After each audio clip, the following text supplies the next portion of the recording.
Okay. All right, everyone. Sorry to interrupt. We're starting again. I'm very happy to announce Erick Tambo. Erick Tambo is an academic officer and head of Pan-African Cooperation and Educational Technologies program at United Nations University, Vice Rectorate in Europe, very long title. From 2017 until 2021, he was seconded as research coordinator from the United Nations University to the Pan-African University Institute for Water and Energy Sciences, that includes climate change, PAUWES, of the African Union in Tlemcen, Algeria.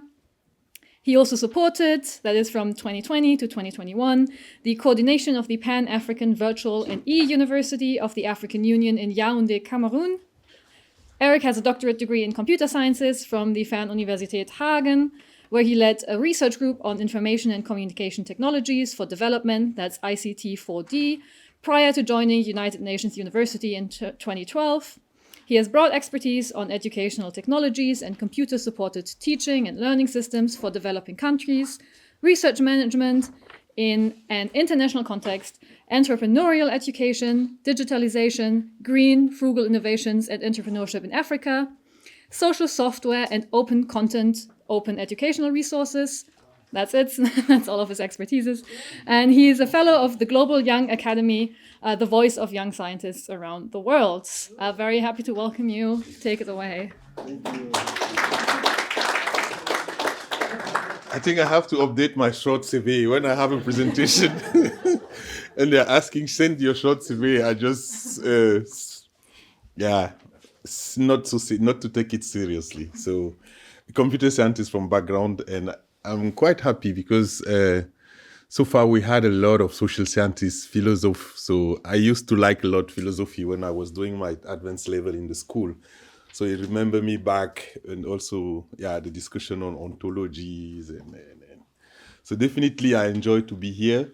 But in the same times also enjoy also to be a bit different, because my presentation will be also a bit different. So highlighting more the technological aspect, the opportunity behind artificial intelligence and indigenous knowledge. I think the biases, the challenges that has been introduced a lot so far, but I wanted at least to draw another perspective, also to show decolonizing mind, African mind, and how we can also use this potential to leapfrog, to leverage the indigenous knowledge system. I'm also maybe a bit biased by what I'm doing at the UNU. So I'm working a lot with youth. So I'm leading a division, as she has mentioned, on Pan-African cooperation and educational technology. So we have some project on water, energy, food, smart irrigation. But what I'm doing personally is related to supporting youth to come out with startups. So in the green sectors, identifying problem, turning challenges into solution, and turning solution into businesses. So my mind is trying more toward solution and opportunity than problem. So that is also the reason why I think I'm addressing this topic more from the perspective of opportunity. That is the agenda. So I'm representing here a network of other actors. I will introduce them, the African Indigenous Knowledge System Network. And my colleague and I, so Umi and I at the UNU. So short introduction, I think maybe it's good to repeat a bit different artificial intelligence model. What is it? So at least to present the opportunity behind them. What is indigenous knowledge system? I will try. The presentation was supposed to be done by Professor Kaya from the African Indigenous Knowledge System Network. He's the one really with the knowledge on indigenous system, but it was on short notice, he couldn't come. So I will try at least from our discussion to introduce the understanding, but I need also this understanding to model this opportunity. So I will take two examples to show the opportunities behind, so language translation, speech recognition. It has been also introduced, both other opportunity, but at least from him and also from her, we had some practical example on board on language translation. But I will also take a complex system. It's a project that I had before joining the UNU some 12 years back, when I finished my PhD, when I was leading my research group on traditional medicine, harmonizing traditional medicine and modern medicine in IT. So I think to show a bit also the complexity and how AI could contribute to model this complex indigenous knowledge system. The approach that I used, that I was at least having a hypothesis. So the knowledge system framework from Tanoko, and I asked yesterday a question to my dear brother there, how he modeled this knowledge, but at least I will present a bit our approach when I was working at the cooperative system department, but also come back to some challenge. I hope maybe it's at the end, so 5 last minute, I can even switch that, because we have heard a lot over the last 2 days on the challenges and the biases and so on. Yeah, as already mentioned, I'm representing, this topic is quite new in my division. So because we have a new rector, which is an expert on artificial intelligence, maybe before starting, we have heard already about the United Nations University in the room. It's always good to check if you have to do marketing to to present more our university. It's a network. It's a global think tank. So, and we've headquartered in Japan. So we are 13 universities worldwide. And in Bonn here we have one institute on environment and human security, but also the vice-rectorate. And all of the university are working on the specific topic. So it's not like a normal university where you embrace all topic.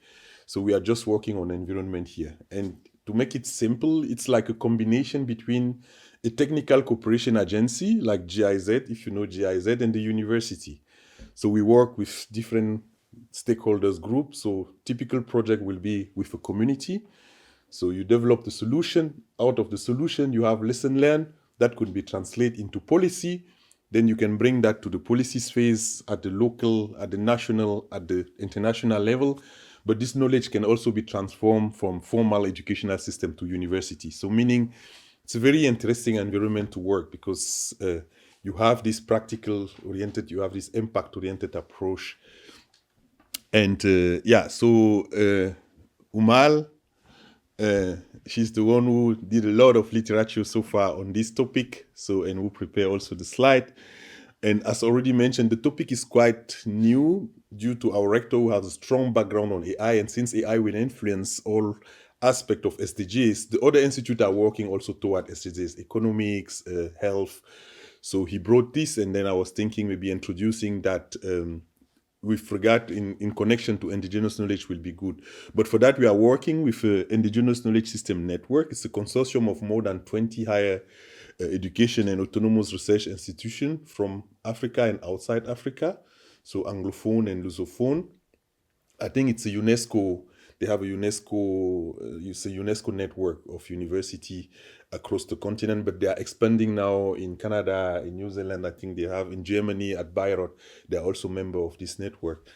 And the director of the network is Professor Hassan Kaya, and other members of the network with whom we are trying to connect AI and indigenous knowledge from the bias and opportunity perspective. We have Anke Weisheit working at the Mbarara University in Uganda, and Ronald Tombe at in Kenya. So maybe I think introduction of AI, that has been done. So I tried to make a very simple, basic understanding of what AI is. Input, processing, output. So input, you can input a question. You can give the input could also be in form of voice comment. It could be in terms of text. It could be in terms of image with the multimodal generative GTP that we have. Input, and inside the input you have the processing. And then out of the processing you have an output, a decision, a prediction, a suggestion, a word of art, I think. But from here you can also see where the bias may come from. Because if this one is corrupted, then the rest is also not corrupted, but let's say the output depends a lot on the input. And it's an evolution, so there are different generations of AI system.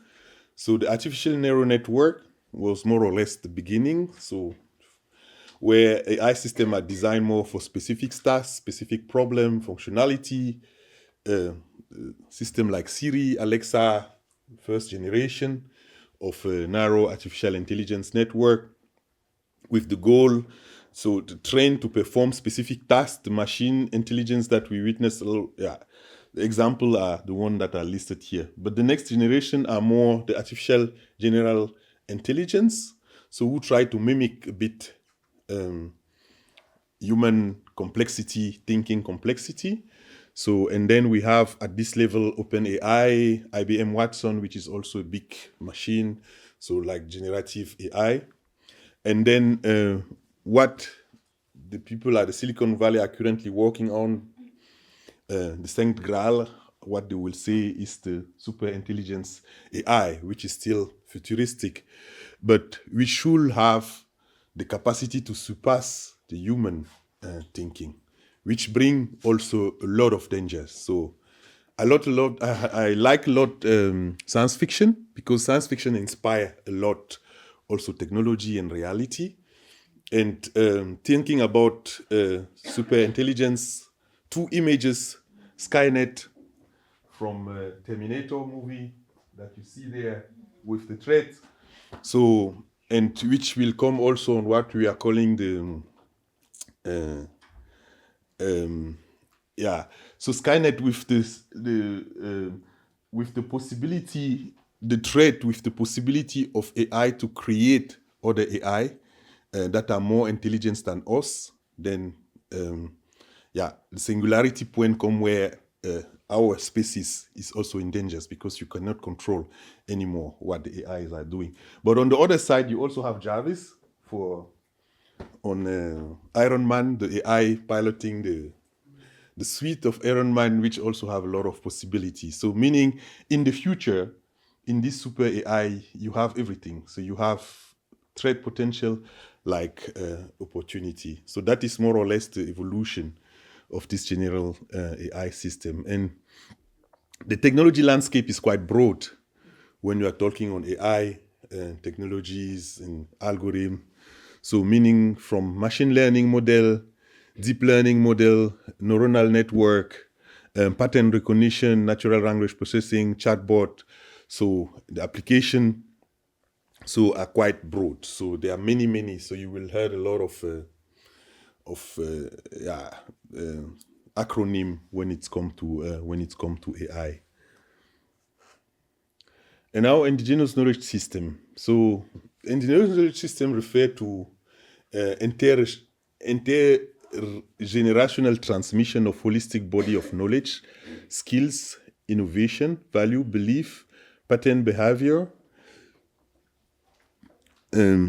pattern behavior and institutional arrangement that are deeply rooted in group, strongly cultural identity and locality. So it encompasses intricacy, interaction between economic, ecological, political, and social environment, draw existence from the local resources. I think this situation that my colleague Hussein was mentioning yesterday is quite important. Talking about indigenous knowledge, it's always situated, it's rooted on the experiences of a community over the time, passed through orality, and mainly through orality, because it's also sometimes it's also good to say mainly, because it's not all African tradition and religion which are oral. I'm coming from Cameroon, the western part of Cameroon, the Bamoun. We have one of the oldest cultures. They have their writings, Sultan of Bamoun, since almost 1,000 years. So just to say that they have books, it's a bit more varied. So that's the reason why when you are talking on Africa, I'm always a bit more cautious to not generalize, because you have a bit of everything when you are talking on Africa. So I think the introduction of indigenous knowledge, that has been done here, all of you, and it's also what you are doing, most of you as social scientists and as ethnologue, so I don't have to come back to that. But for me as computer scientist, the important aspect when I'm looking at indigenous knowledge system, I first try to understand the component. If I'm asking you, that will have been also a good question for all of the presenters here. If you have to decompose indigenous knowledge system, what will be the main component that you will describe. So will you talk about the language? Will you talk about the agriculture? Will you talk about the meteorological system, the ecological system? If you have to decompose the indigenous knowledge system in component, what will be the different component out of this system? Because in order to model and in order to model that into indigenous, you see also the different solutions that you are proposing are targeted to specific contexts, like languages, natural language processing. Traditional medicine, you may have also bot, or you may also have a solution for traditional. So for computer sciences perspective, to design a solution, you have first to decompose the solution into his subcomponent and then try to address the component first at the single level, but also at the subsystem level. And maybe with the super intelligence, you can also model it as a system.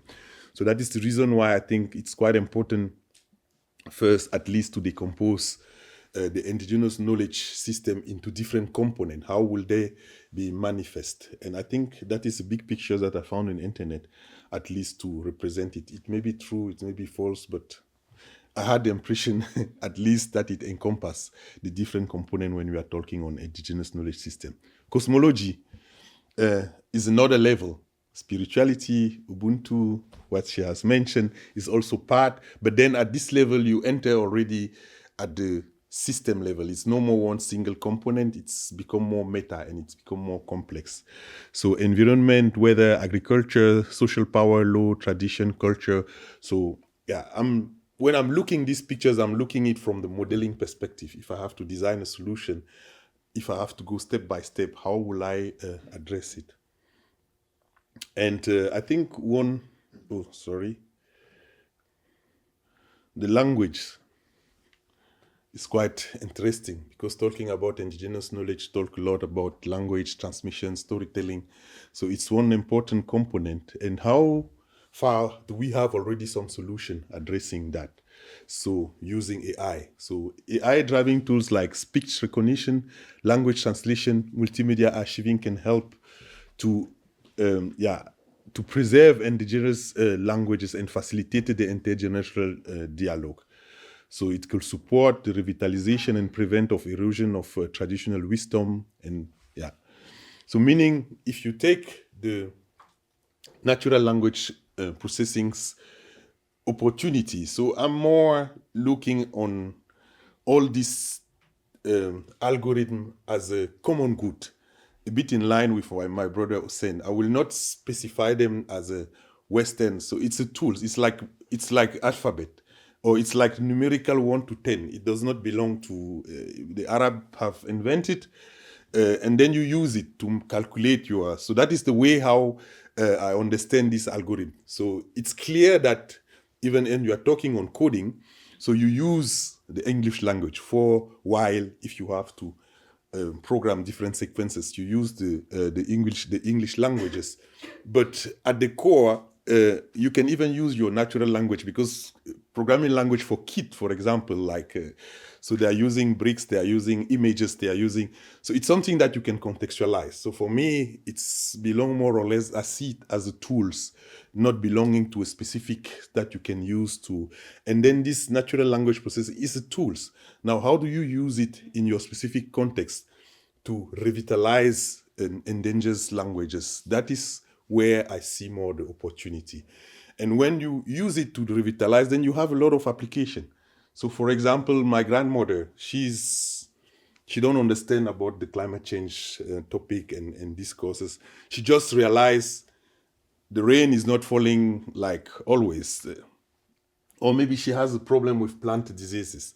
So if she can, with her notebook, take pictures, present her problem in the natural language, it's go in the processing cloud, it's fine. Oh, this plant is this one, and if you want to treat the plant, maybe you can buy this one at this community workers, and it's the responses is in her natural, it's in traditional languages. That is what for me is interesting, and that is what that is the opportunity when I'm working with youth that I'm presenting to them. Use the natural language processing to address turn the problem into a solution and into a business. And then maybe she can give you one sense of her, at least to maintain your. So that is a bit the perspective how I work with youth, and how I see how these tools could be used, how AI could be used at least to to revitalize this different component of indigenous knowledge system. How many minutes do I have? We have about 20. Okay. I think we will have a lot of time for discussion. Always running late.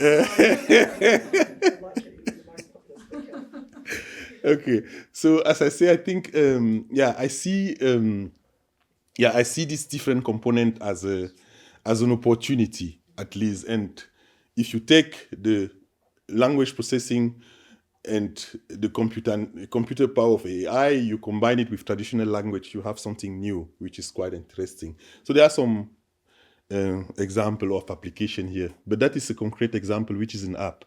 So Kaya app, so which more or less present a bit also these processes. So it can help speaker of African language to communicate with phone on other devices. So users speak in an African language, as you can see here. So, and then, it's go through the AI algorithm. And then through what he has said, you can even combine it with domotics, so intelligent home system. So you can even order, but then the input is on your it's your mother tongue or natural mother languages. So that are the opportunity so that you can use to communicate, that you can use to, and as I say, that are the opportunity that I see on using AI at least to revitalize different component of indigenous language system. I think the app already has many languages, Twi, Dagani. I think that is at the simple level.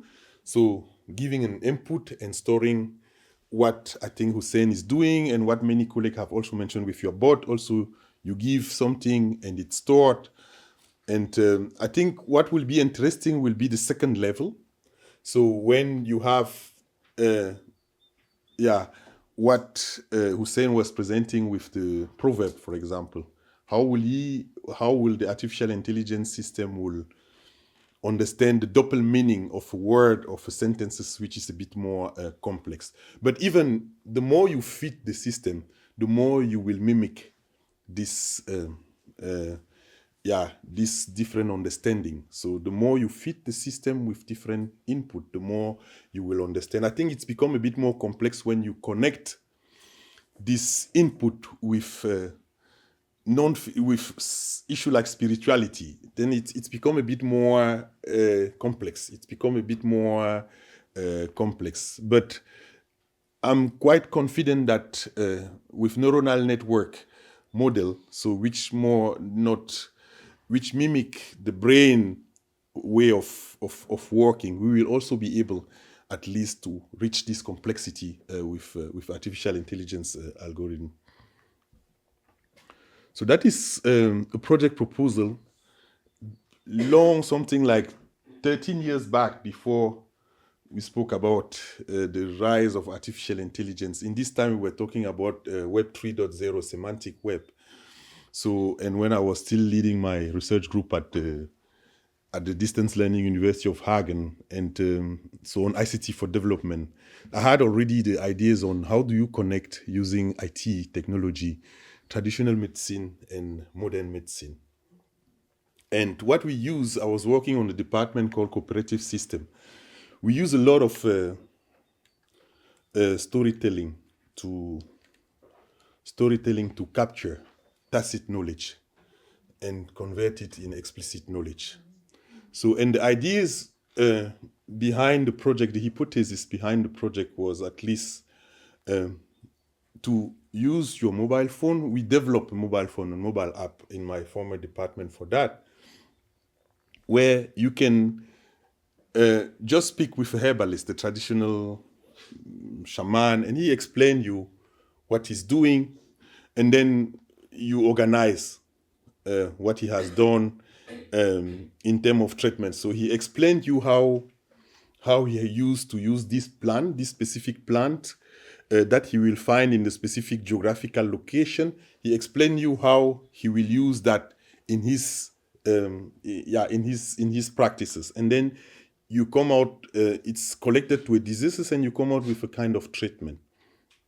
And then also you organize, you make an abstraction of this treatment and diseases with another artifact document. But on the same times, this traditional medicine plan have active agent inside. It's what the quinine, that when I was young, we used to take Kinimax when we had malaria.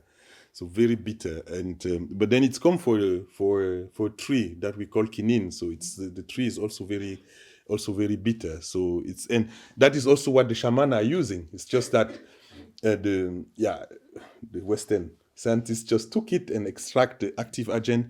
But then, if you, through natural language processing, the power of natural language processing, you can at least decompose the complexity of a medical recipient of a traditional medicine person, and then have it in a kind of artifact that you can combine with modern medicine knowledge, because this plant also has specific characteristic that the modern science is also analyzing.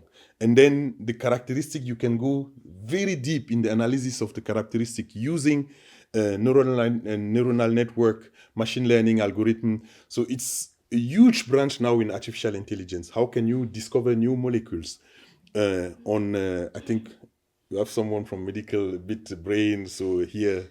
So it's a huge, so meaning what you can do with the composition of this plant with artificial intelligence, the potentiality are, I will not say endless, but they are very, very big. And if you abstract the knowledge of this traditional highlight and put it in the format that it can interact with this one, so it helps you also to connect the two, the traditional medicine and the modern medicine. So, and it helps your countries, for example, to have nurses. The reality also in our country, when somebody is sick, it's cheap for him to go for that here. So I will say almost more than 70% of people in Africa, the main way of how when they have a disease is on traditional medicine. And if you want to leverage, but one of the issues also with that is the posology. So the indigenous knowledge from the traditional healer is having the same problem like other traditional indigenous knowledge system component. It's storytelling. It's something that you give to your son. Your son maybe don't want, he go in the urban city with migration, he went to Europe, what do you do with your knowledge? And that are where artificial intelligence can at least help you to conserve and to preserve that.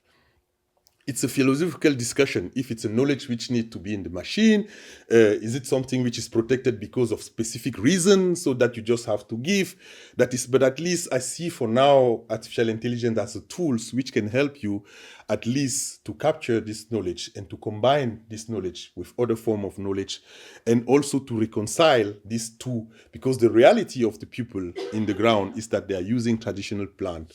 And how can you now design even your medical system that the doctor have at least to do a practica with a traditional healer to understand, because it's not just the plan, it's also the process and the understanding, because it's not the plan. Your body may be sick because something else. So how do you reconcile these two worlds, at least to have more an appropriate system for your environment? So I think that are more the consideration which from my perspective are quite important. And in the system, so as I say some time back already, you solve also the issues of intellectual property. So like in India, you have your natural plant, Monsanto come take the plant, extract the active agent and come and sell you, and you cannot even plant it in your own environment. So, but as soon as you have it in the kind of database like that, it's also secure. It shows that it's something which belongs to this community. So yeah, that is an example. And in this example, you can see how different indigenous knowledge components are combined. You have storytelling, you have traditional medicine, you have medical plants. So there are different component which come to a complex system, but you use also complex AI type to address it, natural language processing, machine learning, neuronal network. It shows also how you can at least model the complexities of this indigenous knowledge system using different AI technology to address them. Yeah, that was the model that we were using, the theoretical model. So referring to the question that I asked you yesterday, how did you model the tacit knowledge into explicit? Because that is the first step. So we used the Nanoko and Takeshi knowledge spiral model, where you capture the knowledge, you externalize, you represent the knowledge, you combine the knowledge, and you internalize it. So capturing is with the mobile devices, the app that we have to capture it, externalization and presentation, the different form of presentation formula, so semantic web, so combination, how do you combine that with other knowledge, and internalization, how do you produce maybe some kind of new knowledge, how do you leverage on what you have captured? So there are some research questions. The project was not, I was not successful. I was at this time working in the applied oriented university. For Germany, it was not so fundamental enough. So I didn't find money. There is a reason why I moved from the distance learning university to the UN university, because there it's a bit more easy to come to funding and to do this kind of interesting stuff. And but they were the hypothesis, and it was sometimes backed already. Now we see that with artificial intelligence, you can really enhance and tap on this hypothesis. So that is one of my theses in what we are trying to do now with the colleagues. Artificial intelligence plus indigenous knowledge system, Afrofuturism, decolonizing African imagination. So as I say, I see it more from the perspective of opportunity. So I was talking with my colleague Hussein yesterday about the Sankofa, which is this symbol with a bird having the neck showing in the past, but going in the future. So a way to say, in order to know where you go, you have to know where you are coming from. So it's the continuity of the past, the present, the situation where he is, and the direction where he wants to go. And Afrofuturism as a cultural, aesthetic, philosophical of sciences that explore the intersection of African diaspora, culture, science, and technology. So the term was coined by the American cultural critic Mark David in 1993 and explored in the 90s through the conversation with Adel Nelson. And I think the concept became also, for me, clear through the movie Black Panther. Because when I was looking the movie, I saw how the African future, when it's come to technology, how if you have to imagine an African future from your own perspective, from the indigenous knowledge perspective, how it look like, it's textile. If you see and I think when you listen also I forgot the name of the realizer, when he explained the work that he has to do to produce the movie, you understand also the effect that it's produced on the people. If you see the clothes that the people had if you see the spirituality, the fact that when the kings die, the fact that he talked to the ancestor. So many aspects of the indigenous system that has been mentioned are indirectly infused in the film, but in the very futuristic and technological environment. So, and out of that, then now is a trend. So it's a current or many, and that is the reason why I was saying also that literature inspire also a lot of scientists.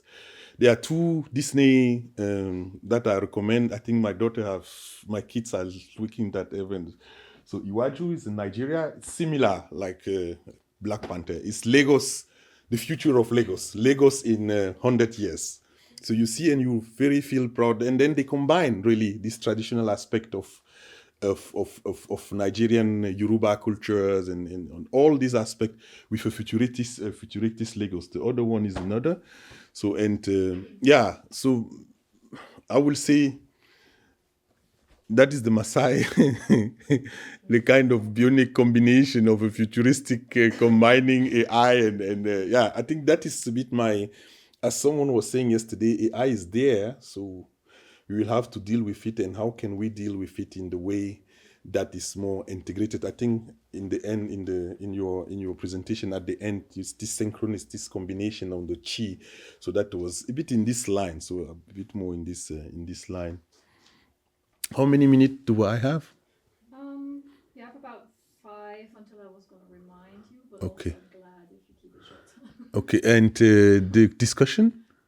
We're going to have either 10 or 15 minutes. Okay, then I will, that are the biases. As I say, we have heard about it yesterday. I will just slide through them. And the algorithm bias, as already mentioned, the input has a strong influence on the output. So the lack of diverse representation of data set, the training of the model. So, and that they are not really integrating indigenous view, value, perception. I think that is some biases and challenges definitely that need to be addressed when we are talking on AI and indigenous knowledge system. So the ethical and value misalignment. So the design of the indigenous, of the AI system are rooted on view epistemology from the north, so which perpetuate also the marginalization. So I think that are the challenges that definitely need to be considered. So and if they are not considered, is it really a new form of colonialism? I think was also the long discussion yesterday. Neocolonialism, this with technology, you can perpetuate the same pattern. So using and continuing, But I'm still thinking it's a tools, and it's up to us. Somebody told yesterday, engaging African government to own it, to invest in it, and to create and to contextualize it.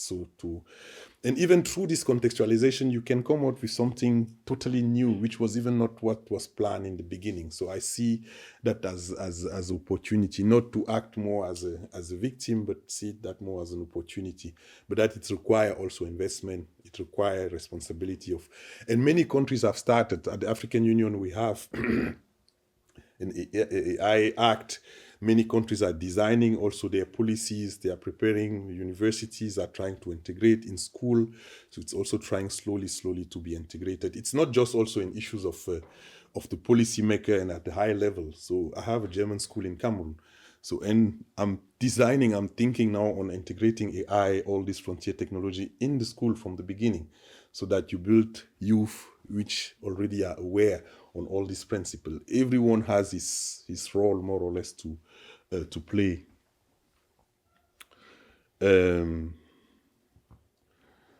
Data sovereignty has been mentioned yesterday, and to whom belong the data? How do you act with the people where you are collecting the data? Where do you store the data? Also, many countries have understood that it's good, at least, to have your own data centers. They are trying now, not everything we had over the last 2 months, problem with the cable.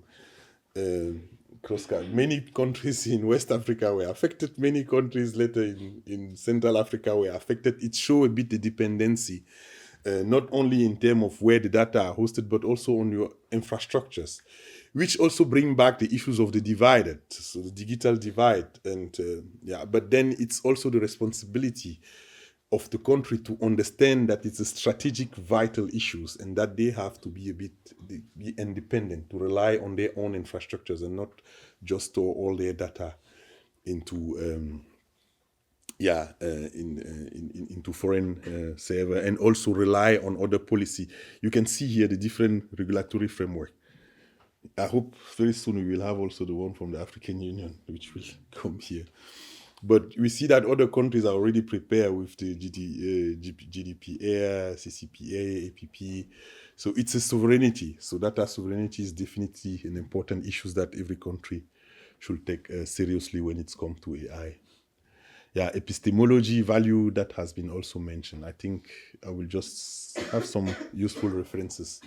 The beautiful pictures that I had. So I think it's also drive to other things. So thanks.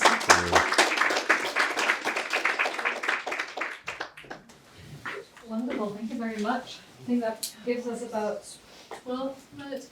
Oh, okay. It should be more than 12 minutes. CFS, No one's after, we can stay long. Well, we got a little surprise. We have another video coming. That's why another 15 minutes. So. Kia ora, Erick. Thank you so much for your presentation. I really enjoyed that. I particularly enjoyed your slide with all the kind of pharmaceutical stuff in. So my training's actually in neuropharmacology, making drugs. Anyway, I found it really interesting because I feel like there's a lot of complicated things between, using Indigenous knowledge around drug development, particularly around like the data sov. So I know that in New Zealand we've had a lot of projects where we study like the medicinal properties of the rongo is what we call it, our traditional medicines, but the medicine men never actually say what the plant is. They just give a preparation.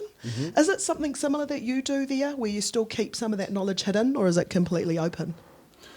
I think it's extremely complex. The question is extremely complex because a traditional medicine person will not just use the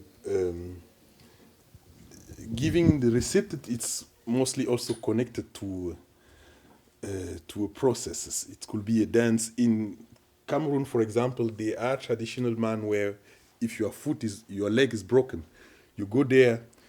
He knows which plant he will use. But then he take a chicken. He broke the legs, and as soon as the chicken start to work, your foot is also. I don't know if it's placebo, if it's just to say that it's very complex. It's not just, and it's something that that is also the reason why I put an open mark there, that there are some restriction, because these people in this African society, it's not everyone who were entitled to have. And that is also maybe the reason why it's passed from generation to generation. It's not something, the son will not learn it at school, he will more learn it seeing it how his father is doing. So just to say it's very complex. It's not something that you cannot put everything, because it's more complex than just the active agent that you have in the plan. It's coming with the whole other component of the indigenous knowledge system, which sometimes may not be also modeled into AI system. Yeah, right. So there's often spiritual components to healing practices within Indigenous communities. So you can't really put that into a AI, can you? You can put all. You can put the spiritual part into the AI? You cannot put all, that is what I say. Oh, okay. But at least the plant, the active agent of the plant and the receipt that it has given, it's already something that you can combine with other. But I don't know how you will put the chicken I don't know how you will do that. And it's an example. There are many other things where a traditional person will say, I have to plant something, and then maybe after 2-3 months I have to take it back. So there are stuff that definitely from the I will not say spiritual natures that are very difficult to mimic and to put. But at least the plant has an active agent, and from his description, it can help already to connect with modern sciences and at least to bring them together. Thank you. Beautiful work. It was a project proposal. I have not implemented it, but I'm speaking more from the experiences of living in this community. So I grew up also partly a bit, not grow up, but I spent a lot of time in the village like her.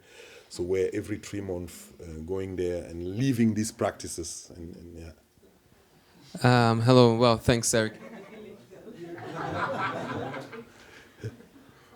Was it? Okay, sorry. Well, very short. Maybe asking you, like we saw a lot here since yesterday about protocols to be used, sense of like making data of these people sovereign, and also like understanding how, like who will benefit if that's useful for them. Like, how do you apply that to some degree? If so, how does that enter into your work? Thank you. What I know, there must be protocol. This protocol must exist. There are it's another field of expertise, so policy, intellectual property. It's not necessarily, I'm not an expert on that, I'm a computer scientist. But I know that someone spoke here about the complaint of these indigenous knowledge people who are visited by researchers every time to collect data. They don't know what it's. So definitely, there must be rules to protect this knowledge.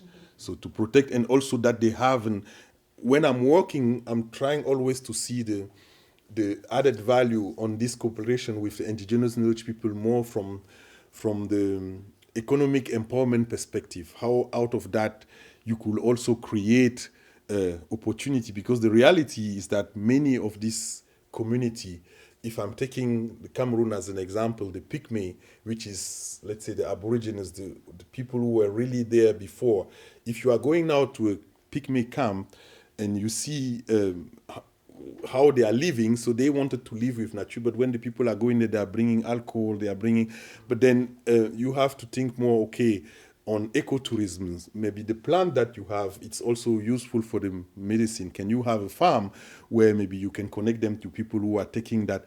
So definitely this perspective of not exploiting the people, providing opportunities and protecting their it's must be there. But then there are other people more on law and policy which have more, and they are working also on that. I think the WHO also has a lot of protocol and standards. It's another field, but I just subscribe to that and say they should be protected and they should have a value of this knowledge. It should be turned even as an economic opportunity to improve their livelihood. Thank you very much for the presentation.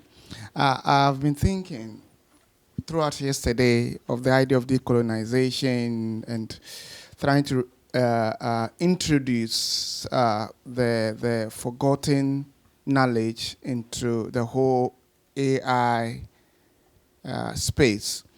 And I keep thinking that so far we have not addressed the big elephant. I try to push the idea of government getting involved, but the big elephant here is the technological capitalists who at the long run will say, this is how I want my product to be. And I don't know how we could address this issue, because none of us have spoken about it. Because I want African voices to be heard in the AI space. But the one who pays the piper calls for tune. So I don't know how we could address this, because that's a big elephant we need to address here. Mm-hmm. I don't know whether you want to say something about it. Yes, I think it's also, it has multiple, I think what you are raising has multiple facets. The capacity building gap is a big issue on that. So it's when you are talking on gap or divided in artificial intelligence, one of the biggest that I see is first on capacity. So we need, as I say, in primary school, in university, we need a lot of research on that. So once you have your researcher, this algorithm, it's a race now between OpenAI, between the one from Google and all. An open source model will come. It's always like that. It's like the operating system. You have Windows and Linux came, and then so at least which give you also a set of data which help you to contextualize and also to do that. So it will, now it's new, so all these for-profit actors are driving, but naturally it will be a big movement on open source, on most of, not most, but the big part of the thing that you are seeing will be on common licenses. And then on the other side, if you have train your people, prepare your people to understand and to contextualize it, they can provide, it's a natural movement. Even in the medicine, you will have, and then you have the generic. You will have, it's like the humanity is always trying at least to find the balances. And then you have to be prepared with your capacity building person, at least not to be completely dependent. If somebody say, you know, I want that you pay for my Apple, you say, okay, I use Linux. So, and I think it will be similar to the OpenAI development. But then, in order to use Linux, you need to have the skills to understand how to run. And that is where we have in our country the possibility to act on that. Not only at the policy level, as I say, your kids, if you are not teaching your kids now to deal with AI, then you can also not blame, your kids could be the person later on who even design a model and a solution which is more advanced than the one who are existing. So just to say it's more complex, so I will bring it more to the issues of capacity building. We need to strengthen our capacity at the university level, at the research level, at the school level, and then definitely we will find a balance. An open source movement will also continue. It's already open source. There are already open source AI model that you can use to contextualize and do what your thing. Thank you for your presentation. My question is similar, and I want to listen more about the risk.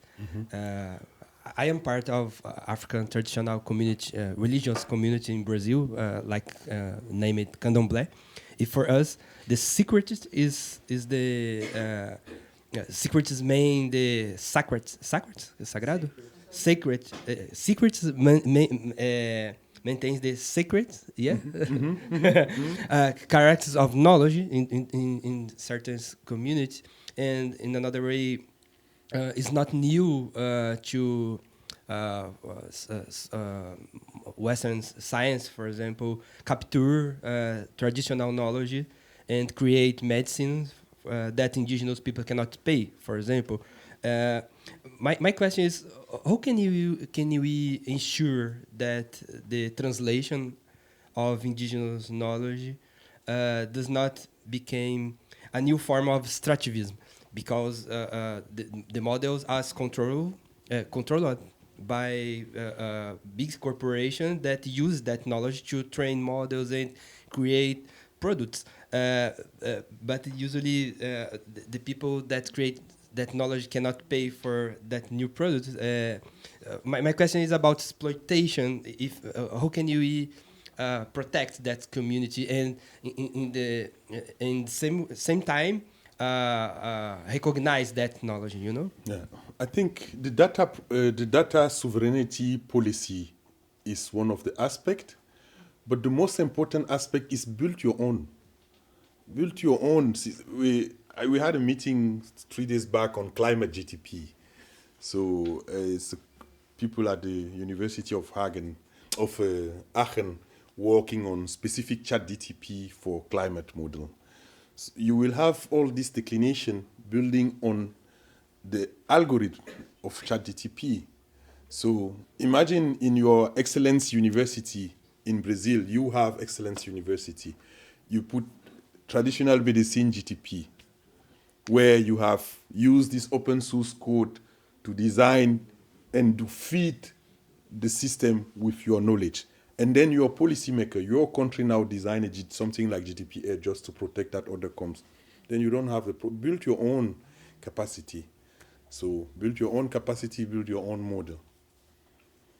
So that will be my answer, because it's not closed. It's not something that we have just to be a victim of that. So it's something that you can also proactively, but then you have to act in different finances. So meaning policy is not enough.